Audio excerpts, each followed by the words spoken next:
Fire brand नेता धामी ने दक्षिण में भरी हुंकार।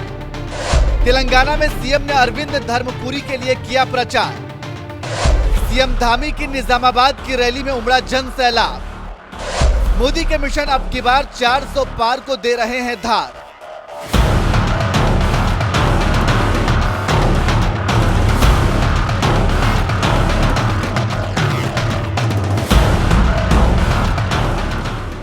देश की सत्ता संभाल रहे नरेंद्र मोदी ने इस बार के लोकसभा चुनाव में अब की बार 400 पार सीटें जीतने का जो लक्ष्य तय किया है, उस लक्ष्य को हासिल करने के लिए देवभूमि उत्तराखंड के मुख्यमंत्री पुष्कर सिंह धामी को भी स्टार प्रचारक बनाकर एक बड़ी जिम्मेदारी सौंपी गई है। पार्टी से मिली बड़ी जिम्मेदारी मिलते ही सीएम धामी भी मोदी के मिशन अब की बार 400 पार को पूरा करने के लिए धुआंधार चुनाव प्रचार करने में जुट गए हैं। इसी कड़ी में सीएम पुष्कर सिंह धामी गुरुवार को जब दक्षिण राज्य तेलंगाना के निजामाबाद में चुनाव प्रचार करने पहुंचे तो इस दौरान उनकी रैली में भारी जन सैलाब नजर आया।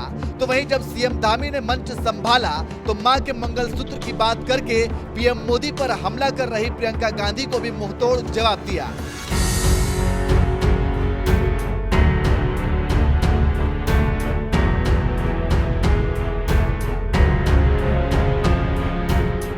बीजेपी ये बात अच्छी तरह से जानती है कि अब की बार 400 पार का लक्ष्य हासिल करने के लिए दक्षिण का साथ भी बहुत जरूरी है। इसलिए बीजेपी ने सीएम पुष्कर सिंह धामी को भी चुनाव प्रचार के लिए तेलंगाना भेज दिया, जहां उन्होंने निजामाबाद में बीजेपी उम्मीदवार अरविंद धर्मपुरी के समर्थन में एक रैली की और उनके नामांकन में भी शामिल हुए।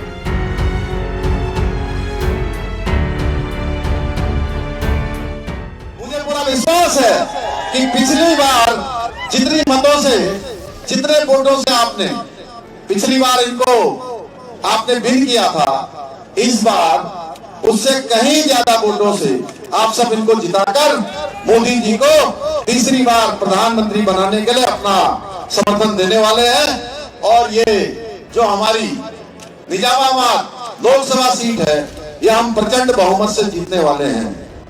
भाइयों बहनों, आप सब जानते हैं मोदी जी के नेतृत्व में, उनकी लीडरशिप में आज पूरी दुनिया के अंदर हमारे देश का डंका बजा है। पूरी देश का मान सम्मान और स्वाभिमान पूरी दुनिया के अंदर, वर्ल्ड के अंदर फैला है। भाइयों बहनों, किसी से छिपा हुआ नहीं है, हम सब जानते हैं।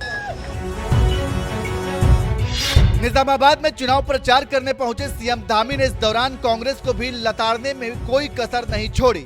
उन्होंने भी पीएम मोदी की तरह कांग्रेस को मनमोहन सिंह के पुराने बयान के बहाने जबरदस्त लताड़ लगाई और कहा कि देश में जब जब इनका शासन आता है तो तुष्टीकरण की राजनीति करती है।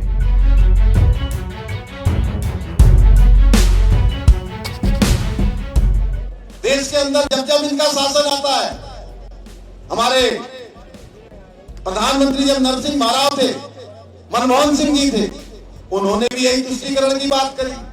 उन्होंने अपने भाषण में कहा कि इस देश के संसाधनों पर सबसे पहला हक किसी का है तो एक वर्ग विशेष का है। भाइयों, बात यही खत्म नहीं होती। सीएम पुष्कर सिंह धामी लगता है इस बार फुल फॉर्म में नजर आ रहे थे और मनमोहन सिंह से लेकर प्रियंका गांधी तक किसी को भी बख्शने के मूड में नजर नहीं आ रहे थे।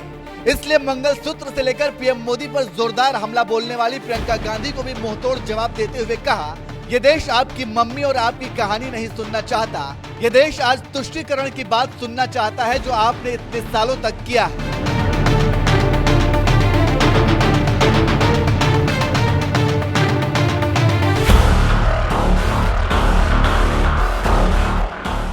मेरी माता और बहनों की जिंदगी में सोना वो सिर्फ शो करने के लिए नहीं होता है, उसके स्वाभिमान से जुड़ा हुआ है।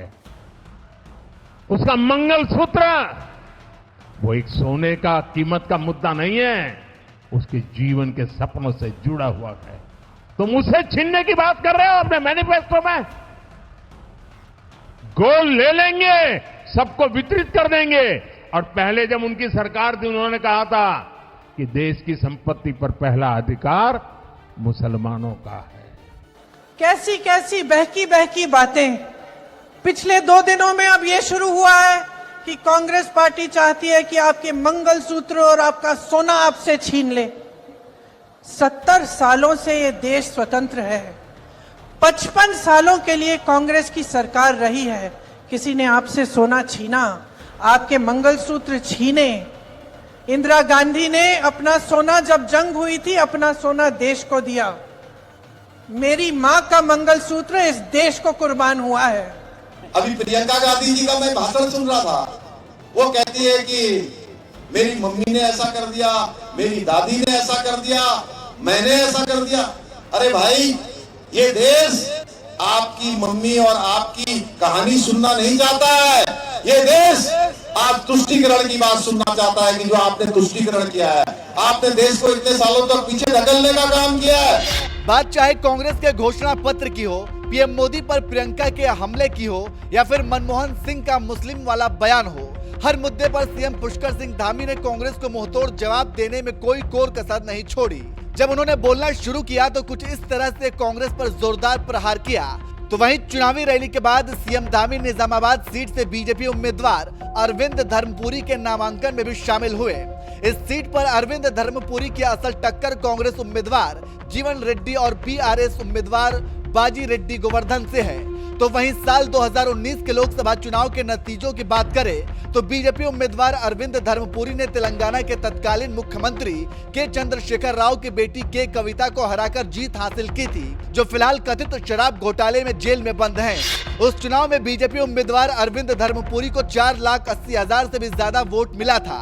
तो वहीं दूसरे नंबर पर रही के कविता को 4,09,000 से ज्यादा वोट मिले थे, जबकि कांग्रेस को करीब 70,000 वोट मिले थे।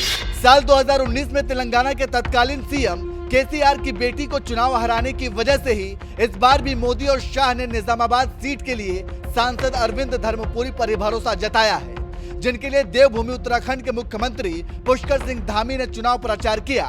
बहरहाल, क्या इस बार भी बीजेपी नेता अरविंद धर्मपुरी निजामाबाद में जीत का भगवा लहरा पाएंगे? अपनी राय कमेंट कर जरूर बताएं। और साथ ही इस चुनावी रैली में सीएम धामी ने और क्या कुछ कहा, आइए आपको सुनाते हैं। मुझे पूरा विश्वास है कि पिछली बार जितनी मतों से, जितने वोटों से आपने पिछली बार इनको आपने विन किया था, इस बार उससे कहीं ज्यादा वोटों से आप सब इनको जिताकर मोदी जी को तीसरी बार प्रधानमंत्री बनाने के लिए अपना समर्थन देने वाले हैं। और ये जो हमारी निजामाबाद लोकसभा सीट है, ये हम प्रचंड बहुमत से जीतने वाले हैं।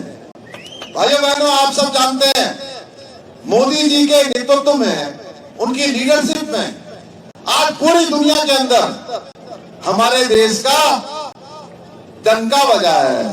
पूरी देश का मान सम्मान और स्वाभिमान पूरी दुनिया के अंदर, वर्ल्ड के अंदर फैला है। भाइयों बहनों, किसी से छिपा हुआ नहीं है, हम सब जानते हैं। आज कश्मीर से लेकर कन्याकुमारी तक, अटक से लेकर कटक तक, उत्तर से लेकर दक्षिण तक और पूरब से लेकर पश्चिम तक, आज भारत एक सूत्र में एकता के साथ संगठित होकर विकास के रास्ते पर आगे चल रहा है। इसी का परिणाम है। आपने देखा होगा, देश के अंदर कोरोना महामारी आई थी। कोरोना महामारी के समय में भी जब दुनिया के बड़े बड़े देश अव्यवस्थित हो गए, उनकी इकोनॉमी पूरी तरह से लड़खड़ा गई, खराब हो गई, उनका मैनेजमेंट बिगड़ गया, ऐसे समय में भी हमने उन अंग्रेजों को, जिन्होंने 200 वर्षों तक हमारे देश के अंदर शासन किया, हमारे ऊपर राज किया, उस ब्रिटेन को पछाड़कर, उस इंग्लैंड को पछाड़कर, उन अंग्रेजों को पछाड़कर भारत दुनिया की 5वीं सबसे बड़ी अर्थव्यवस्था बन गया। भाइयों बहनों,